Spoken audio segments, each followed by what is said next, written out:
വരുവിന്നേശുവിനരികിൽ എത്ര നല്ലവൻ താൻ രുചിച്ചറികിൽ.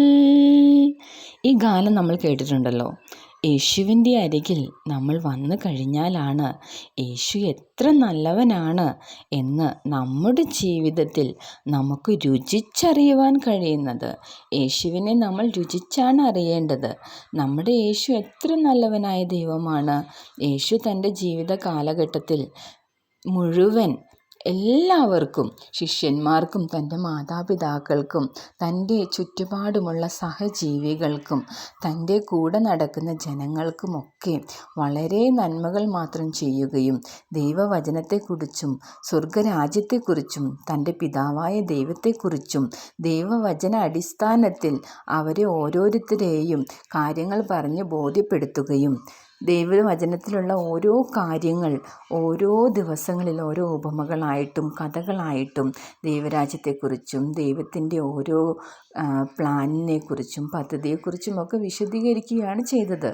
തൻ്റെ 12-ാം വയസ്സിൽ യേശുവിനെ കാണാതെ തിരിഞ്ഞു വന്ന യേശുവിൻ്റെ മാതാപിതാക്കൾ കാണുന്നത് ന്യായശാസ്ത്രികളുമായി മതപണ്ഡിതരുമായി ദൈവവചന അടിസ്ഥാനത്തിൽ തർക്കിച്ചുകൊണ്ടിരിക്കുന്ന യേശുവിനെയാണ് കണ്ടത്. അപ്പം യേശു വളരെ ചെറുപ്പം തൊട്ട് തന്നെ തൻ്റെ ജ്ഞാനവും തൻ്റെ ജ്ഞാനത്തിലുള്ള തൻ്റെ എത്രത്തോളം താൻ ജ്ഞാനിയാണെന്നും തൻ്റെ ജ്ഞാനത്തെക്കുറിച്ചും ഒക്കെ മറ്റുള്ളവർക്ക് വെളിപ്പെടുത്തി കൊടുത്ത ദൈവമാണ്. യേശു സർവജ്ഞാനിയാണ്, സർവശക്തനാണ്. ആ യേശുവിൻ്റെ മക്കളായ നമ്മൾക്ക് ഓരോരുത്തർക്കും ആ ജ്ഞാനം നേടിയെടുക്കുവാനുള്ള അവകാശങ്ങളുണ്ട്. അതിനുവേണ്ടി പ്രത്യേകമായ ചില വാഗ്ദത്ത വചനങ്ങൾ ദൈവവചനത്തിലൂടെ നമുക്ക് നൽകിയിട്ടുണ്ട്. നമ്മുടെ കുഞ്ഞുങ്ങളൊക്കെ ചെറിയ പ്രായം തൊട്ട് 3 വയസ്സ് 3.5 വയസ്സാകുമ്പോഴേക്കും നമ്മൾ അവരെ LKG കൊണ്ടുപോയി ചേർക്കാറുണ്ട്. അവരുടെ LKG കാലഘട്ടം തൊട്ട് അവരങ്ങനെ ഓരോ ക്ലാസ്സുകളിലോട്ട് കയറും തോറും അവരുടെ പഠനം ചില കുഞ്ഞുങ്ങൾക്ക് വളരെ എളുപ്പമായിരിക്കും, ചില കുഞ്ഞുങ്ങൾക്ക് വളരെ ബുദ്ധിമുട്ടായിരിക്കും. അവർക്ക് പെട്ടെന്ന് കാര്യങ്ങൾ ഗ്രഹിക്കുവാനോ പഠിക്കുവാനോ ചിലപ്പോൾ സാധിക്കാതെ വരും. അവരുടെ ജ്ഞാനം ചിലപ്പോൾ മറ്റു കുഞ്ഞുങ്ങളെ അപേക്ഷിച്ച് അവർ ജ്ഞാനത്തിൽ ചില കുറവുകൾ ഏറ്റക്കുറച്ചിലുകൾ വരാറുണ്ട്. അങ്ങനെയുള്ള കുഞ്ഞുങ്ങൾ വളരെ പ്രയാസത്തിലായിരിക്കുന്ന കുഞ്ഞുങ്ങൾക്ക് വേണ്ടി ഒരു ദൈവിക വാഗ്ദത്ത വചനം ഞാനിവിടെ പറയുകയാണ്. മാതാപിതാക്കളായ നിങ്ങൾ ആ കുഞ്ഞുങ്ങൾക്ക് വേണ്ടി പ്രാർത്ഥിക്കണം. അവരുടെ തലയിൽ കൈവച്ച് അവർക്ക് വേണ്ടി പ്രാർത്ഥിക്കണം.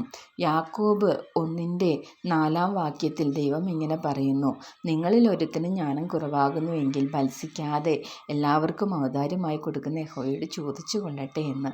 അപ്പം നമ്മുടെ മക്കൾക്ക് ജ്ഞാനം കുറവാണെങ്കിൽ നമ്മൾ അവരെ ഭത്സിക്കാതെ മറ്റുള്ള കുട്ടികളുമായി കമ്പയർ ചെയ്യാതെ താരതമ്യപ്പെടുത്താതെ അവർക്ക് വേണ്ടി നമ്മൾ പ്രാർത്ഥിക്കണം. അവരെ നമ്മൾ ചേർത്ത് പിടിക്കണം.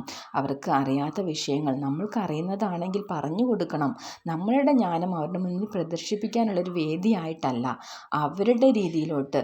LKG പഠിക്കുന്ന ഒരു കുഞ്ഞിനോടാണെങ്കിൽ ആ കുഞ്ഞിൻ്റെ ലെവലിൽ ഇറങ്ങിച്ചെന്ന് അവർക്ക് മനസ്സിലാവുന്ന രീതിയിൽ വേണം നമ്മൾ സംസാരിക്കുവാൻ, അവരെ പഠിപ്പിക്കുവാൻ.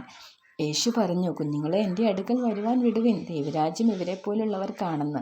അപ്പോൾ നമ്മളും തിരിഞ്ഞ് ശിശുക്കളെ പോലെ ആകുന്നില്ലെങ്കിൽ ദൈവരാജ്യം അവകാശമാകുവാൻ നമുക്ക് കഴിയുകയില്ല. യേശു തൻ്റെ അടുക്കൽ വരുന്ന ഓരോ വ്യക്തികളോടും അവരുടെ ആവശ്യം എന്താണെന്നും ഞാൻ നിങ്ങൾക്ക് എന്ത് ചെയ്തു തരണമെന്നും അവരോട് ചോദിച്ച് മനസ്സിലാക്കുകയും അവരുടെ ആവശ്യം അറിഞ്ഞ് അവരുടെ അവസ്ഥ അറിഞ്ഞ് അവർക്ക് വേണ്ടി പ്രാർത്ഥിക്കുകയും അവർക്ക് ആവശ്യമായ വിടുതലും സൗഖ്യവും നൽകുകയും ചെയ്തിട്ടുണ്ട്.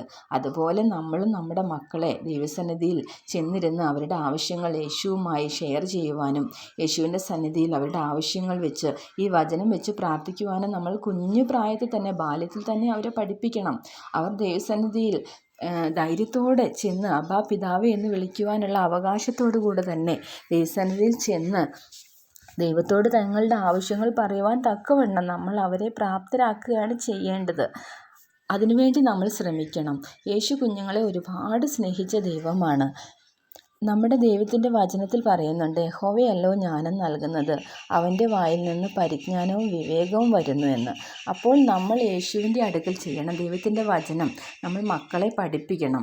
പ്രത്യേകിച്ച് സദൃശവാക്യങ്ങളൊക്കെ ഓരോ ദിവസം ഓരോ അധ്യായം വെച്ച് നമ്മൾ നമ്മുടെ മക്കളെ വായിക്കുവാൻ നമ്മൾ പരിശീലിപ്പിക്കണം.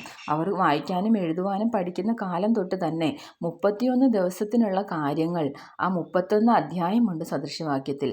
ഓരോ ദിവസവും നമുക്ക് ആവശ്യമായ ആവശ്യമായ കാര്യങ്ങൾ ആ സദൃശവാക്യത്തിലൂടെ ദൈവം പറയുന്നുണ്ട്. ആ സദൃശവാക്യത്തിൽ മുഴുവൻ പറയുന്നത് ജ്ഞാനം തന്നെ പ്രധാനം, ജ്ഞാനം സമ്പാദിക്കുക, ജ്ഞാനവും വിവേകവും സമ്പാദിക്കാൻ ദൈവം പറയുന്നുണ്ട്. ഒരു ജ്ഞാനിയായ മനുഷ്യന് ബാക്കിയുള്ള എല്ലാ ബഹുമാനങ്ങളും ദൈവം ഓട്ടോമാറ്റിക്കായിട്ട് നൽകും. ഈ സദൃശവാക്യം വായിക്കാൻ നമ്മുടെ മക്കളെ നമ്മൾ പ്രേരിപ്പിക്കണം. അതുപോലെ നമ്മുടെ മക്കൾക്ക് വേണ്ടി അവരുടെ തലയിൽ കൈവച്ച് നമ്മൾ ദൈവസന്നിധിയിൽ പ്രാർത്ഥിക്കണം. അവർക്ക് വേണ്ടി നമ്മൾ ഇടിവിൽ നിൽക്കണം. അവരുടെ ആവശ്യങ്ങൾ ദൈവസന്നിധിയിൽ നമ്മൾ അറിയിക്കുകയും ചെയ്തു കഴിയുമ്പോൾ ദൈവം നമ്മളെ അനുഗ്രഹിക്കും.